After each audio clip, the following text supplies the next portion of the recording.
Esta semana se ha producido un hecho sin precedentes. Por primera vez la Comisión Europea tumba los presupuestos de un país de la eurozona. Bruselas ha rechazado las cuentas de Italia, a la que ha dado 3 semanas para que las rectifique y se ajusten a las normas europeas para garantizar el pacto de estabilidad. Este es uno de los temas que ponemos hoy sobre nuestra mesa de expertos. Nos acompaña Maricruz Arcos, directora del Centro de Documentación Europea de la Universidad de Sevilla. Muy buenas tardes. Hola, buenas tardes, Marita. Y Julio Ponce, profesor de Historia Contemporánea y experto en populismo. Muy bienvenidos a los dos. Buenas tardes. Bueno, Italia ha lanzado ese órdago a la Unión y dice que no cambiará sus presupuestos. El líder de la ultraderecha Liga Norte y ministro del Interior, Matteo Salvini, ha sido tajante y ha dicho que no va a mover un ápice de esas cuentas. Además, señala que no lo va a hacer aunque Bruselas le mande 12 cartas. Bueno, ¿hacia dónde conduce o nos lleva este desafío? ¿Empiezo yo? Sí. Yo creo que lo que conduce es a un proceso por incumplimiento que habrá que terminar abriéndole a Italia. Efectivamente, la política económica, a diferencia de la política monetaria, que sí está integrada para aquellos estados que participan o participamos en la zona euro, por lo tanto la dirige absolutamente la Unión Europea, la política económica sigue siendo una política de los estados. Por lo tanto, la capacidad de hacer el presupuesto nacional sigue siendo de las Cortes Generales, en nuestro caso del Parlamento italiano, el Parlamento y Senado italiano, Congreso y Senado italiano en Italia. Ellos pueden hacer el presupuesto que les parezca, pero también es verdad que dentro de los estados que pertenecemos a la zona euro asumimos unas ciertas obligaciones para no romper las condiciones que nos permiten estar dentro de la zona euro. Las condiciones de la convergencia, que se llamaban a la altura de los años 90 o que las llamábamos a la altura de los años 90. Si no respetamos las pautas marcadas para hacer los presupuestos, terminaremos rompiendo las condiciones de la convergencia y eso llevará a abrir un procedimiento por incumplimiento. Julio. Sí, yo creo que ante lo que estamos, como también en otros casos, es ante una contradicción. Por una parte, la presencia de una moneda única, pero por otra no tenemos una política económica única y tampoco hay una competencia por parte de la Unión Europea para forzar a los estados nacionales. En ese sentido, bueno, lo que hay es como una especie de rebelión por parte del gobierno italiano frente a la Unión Europea. Y eso, la verdad, ese reto lo tiene que superar la Unión Europea, precisamente, bueno, a fuerza de unidad y de plantear en los próximos años una mayor convergencia en términos de política económica única y de presupuesto. Está claro que Italia se enfrenta así a las políticas de austeridad impulsadas desde hace años por Alemania y propone aumentar el gasto público para impulsar, dice, el crecimiento. ¿Creéis que es factible esa receta? Bueno, factible es. De hecho, los italianos lo han hecho y probablemente sea, a lo mejor, según las cuentas del gobierno italiano, una medida que pueda ser parcialmente positiva para el país. Pero el problema es que Italia está en un barco común, que es el barco de la Unión Europea. Y en ese sentido, cualquier país que se salga del déficit pues puede provocar turbulencia en los demás. Esta medida de llevarse hacia adelante, si finalmente el gobierno italiano sigue empeñado en su propósito, desde luego la Unión Europea no puede hacer mucho, pero sí que generará muy probablemente pues turbulencia en los mercados y todos de alguna forma pues lo vamos a pagar. En Italia, como en muchos países, prácticamente todos los países de la Unión Europea, ha habido recortes importantes y durante años las políticas de austeridad han marcado los presupuestos. El rechazo de esa austeridad, el sentimiento también antieuropeísta y las promesas de una vida mejor a los ciudadanos son elementos comunes entre los partidos de extrema derecha y populistas, cuyo avance es innegable no solamente en Europa, sino también en el resto del mundo. ¿Creéis que ese auge de los ultraconservadores se debe también al hartazgo de los ciudadanos a tanto recorte, a tanta austeridad? Bueno, quizá de populismo sabe más Julio Sí. que yo, ¿no? Bueno, vamos, pero no quería yo interrumpirte, pero bueno, por dar una respuesta breve, efectivamente, sí hay una falta de espacio público europeo y hay una falta de identidad en la ciudadanía. Nos sentimos en general, bueno, pues mucho más apegados a nuestros estados-nación tradicionales que a la Unión Europea. Y efectivamente las políticas de austeridad qué duda cabe que ha sido una medicina amarga para salir de la crisis, siquiera fuese parcialmente. Y eso, sin duda alguna, pues bueno, ha generado esto. De todas formas, aunque en el caso de Italia, efectivamente, bueno, los votos y el sistema de representación pues le ha dado una mayoría clarísima a estos partidos que se han coaligado y han podido formar gobierno, sí es bueno que los gobiernos entiendan que son gobiernos nacionales pero dentro de la Unión Europea y actuar con responsabilidad. Al respecto, a mí me ha parecido tristísima la imagen de un eurodiputado de la Liga Norte tomándole los papeles a Moscovici, la carta de Moscovici. Efectivamente. Que no es tanto lo que significa que Italia haga un presupuesto que genere déficit como lo que significa de no reconocer esos principios en los que estás embarcado. Es casi una burla de todo el sistema. La austeridad no es una imposición de la Unión Europea, es una necesidad de que salgan las cuentas. Entonces, o se consigue más dinero por otro sitio o gastan menos. No hay otra solución. ¿Y es posible que el gobierno italiano esté ya preparando el escenario de cara a las próximas elecciones europeas del mes de mayo de 2019 a costa de poner a Bruselas como el enemigo? Bueno, probablemente, ¿no? Precisamente si tenemos en cuenta la composición del gobierno italiano, es una composición de un gobierno un tanto, bueno, hecho como un puzzle, y entonces es difícil mantener una posición común que además sea coherente y que permita mantener una posición nacional y europea con cara a las elecciones de mayo de 2019. En algún otro programa lo comenté, es tremendamente peligroso que el Parlamento Europeo que nombremos o que elijamos en 2019 los rellenemos de nacionalistas y populistas, porque entonces nos estamos comiendo el sistema, estamos destrozando el propio sistema, y probablemente sea una puesta en escena quizá del propio gobierno italiano, ¿no? Arriesgada sin duda alguna, porque si están haciendo campaña electoral para el Parlamento Europeo desde las instancias gubernamentales no deja de ser un riesgo, porque le puede salir mal. Y eso lo que va a producir es un descrédito precisamente de estas soluciones populistas, en las cuales, es muy curioso, populistas de orígenes ideológicos muy distintos llegan a estar de acuerdo para, bueno, pues para, por ejemplo, hacer un presupuesto que desde luego pues dinamita los principios comunes que tenemos. Decíais antes que la Unión Europea realmente tiene poca capacidad de movimiento, de intervención en situaciones como estas, una situación inédita, anteriormente no se había dado. Pero en el caso en que Italia se mantenga en que no va a cambiar, no va a modificar los presupuestos, ¿cuál podría ser ese siguiente paso de la Unión Europea? Pues la consecuencia será que su déficit superará los límites establecidos, y al incurrir en un déficit excesivo habrá que aplicarle algo muy técnico, el protocolo para los déficits excesivos, es decir, una serie de sanciones por parte de la Unión Europea para reconducir esa política y que, como decía Julio, no se genere turbulencia en el resto de la economía, porque estamos realmente todos conectados, al menos todos los de la zona euro. Eso iba a preguntar, ¿cómo puede afectar a los países de la zona euro y especialmente a España? Bueno, la verdad es que no es la primera vez que se incumple el Pacto de Estabilidad. Yo creo que también es de justicia decirlo, que los primeros en incumplirlo fueron Alemania y Francia, y como eran Alemania y Francia, lo que se hizo fue cambiar las reglas, ¿no? Entonces cambiamos las reglas y ya cumplimos, ¿no? En este caso, ¿cómo lo podría afectar? Quizá aquí los economistas tendrían más datos que yo para valorarlo, desestabilizando el mercado, desestabilizando el sistema, en el momento que no sean reales las cuentas de Italia, porque si estamos gastando más de lo que tenemos, nuestras cuentas no son reales, estamos quebrando todo el sistema.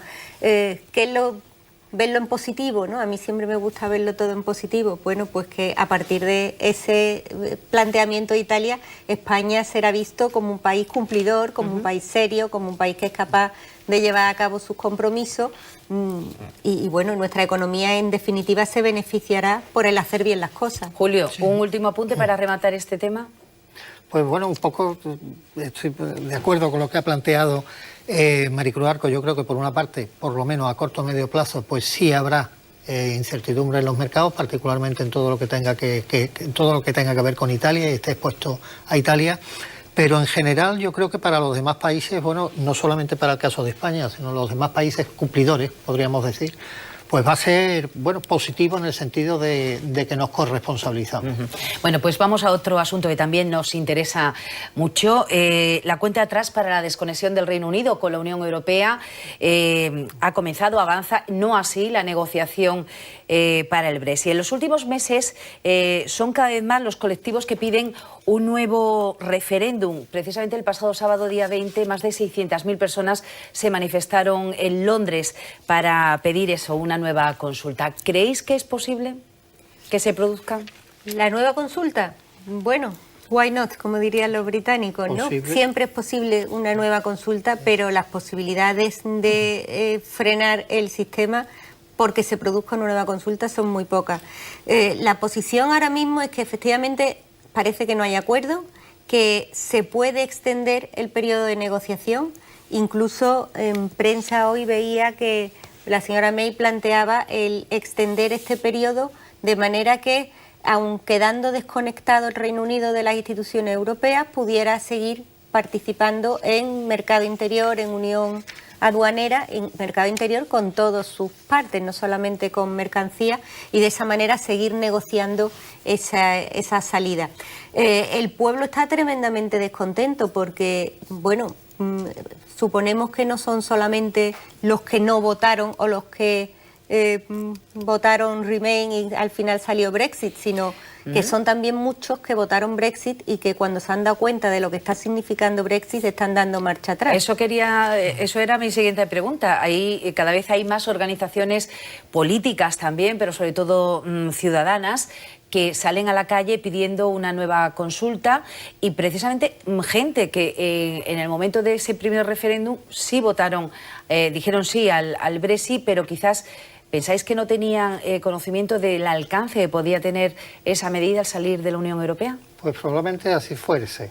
Es decir, lo que ha ocurrido es que el sueño de la promesa populista pues se ha dado de bruces con la realidad. Y hay una parte creciente de la población británica que se ha percatado de esto, y no hay más que ver, bueno, la penúltima manifestación que hubo, organizada por la plataforma ciudadana People's Vote. Efectivamente, bueno, pues eran 400.000, ahora ya van por 700.000 en la última reunión, y entonces, bueno, pues probablemente sí hay una corriente ciudadana que creo, no sé si se repetirá el referéndum o no, pero desde luego va a condicionar las negociaciones en este tramo. Precisamente esa campaña People Vote, que agrupa representantes de todos los partidos a favor de un segundo referéndum, ha ido creciendo de forma muy importante en estos últimos tiempos, respaldado por las últimas encuestas que indican que el 47% de los británicos piensa a estas alturas que el voto a favor del Brexit fue un error. En este sentido, Theresa May se está quedando prácticamente sola. Precisamente ella no era una de las partidarias del Brexit. Es algo significativo. Ahora le fallan los apoyos tanto dentro de su partido como de la oposición. Los laboristas tampoco quieren, y, como decimos, numerosos grupos sociales también piden bueno, que haya un segundo referéndum o no al Brexit. ¿Por qué pensáis vosotros ese empecinamiento? En que no se dé el Brexit, en mantener esa postura, su posición, porque claro, May está siendo un poco rotunda en su postura y en el plan que ha presentado ante Bruselas. Es el papel que tiene que cumplir, ¿no? Que bueno, y ante ello se ha encontrado con 27, curiosamente, unidos, y que mantienen una posición común en frente de esa postura que plantea la señora May. De todas maneras, en el supuesto de que llegásemos a un acuerdo, imagínate, bueno, esto va pasando y un día u otro tendrá que llegar a un acuerdo, mejor o peor para las partes. Ese acuerdo tiene que ser ratificado tanto por el Parlamento británico como por los demás parlamentos nacionales, por los 27 parlamentos nacionales. Y el pueblo británico entonces es cuando tiene oportunidad de pronunciarse y decir que no quiere ese acuerdo, si es un acuerdo realmente perjudicial para el Reino Unido. ¿Qué solución veis vosotros para el tema de la frontera de Irlanda, que es uno de los principales escollos que mantiene paralizada la negociación? El famoso backstop, ¿no? El qué hacer con la frontera de Irlanda. La verdad es que hay la parte, dentro de la negociación, la parte más débil es la parte británica.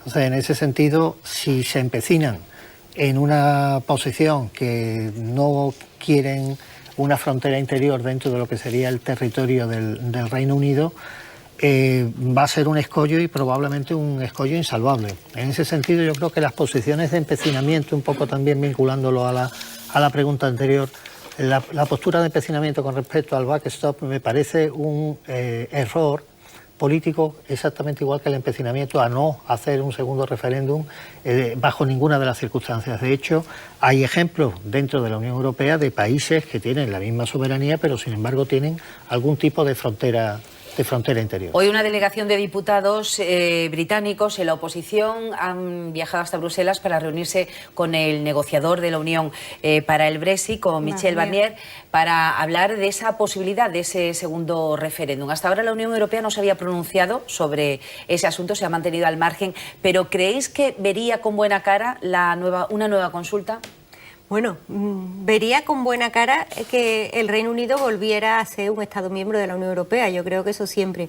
Una nueva consulta y dar marcha atrás, tendríamos que estar a la decisión que el Tribunal de Justicia el mes que viene ya nos dará para interpretar si ese famoso artículo 50 admite una reversión. Desde luego, si se admitiera una reversión, nos haría falta un referéndum, porque la mancha de mora con otra verde se quita, ¿no? Entonces, bueno, estamos en los últimos minutos, un último tema sobre nuestra mesa. Nuevo cambio de hora. Este fin de semana, en la madrugada del domingo, a las 3 de la madrugada, tendremos que retrasar nuestros relojes una hora, es decir, serán las 2 de la madrugada. Ese cambio de hora es un debate abierto en Europa en los últimos meses, en los últimos tiempos realmente. Realmente es efectivo porque el principal motivo era el ahorro energético. Sin embargo, se dice que ese ahorro es mínimo. Sí, parece que el ahorro energético, bueno, evidencia científica y de lo que queramos, entonces podemos encontrar apoyo de un lado o de otro. Parece que no es efectivo y que efectivamente de los que se han pronunciado en esta consulta pública, el 80 y tantos % no queríamos el cambio de hora. Nos gusta más vivir todo el año con la misma hora, aunque la luz vaya cambiando a lo largo del día. Lo malo es que los que se han pronunciado en toda la Unión Europea es tristísimo, el 0,19%. Entonces, el 80 y tantos %, pero del 0,19 es un número mínimo. Claro.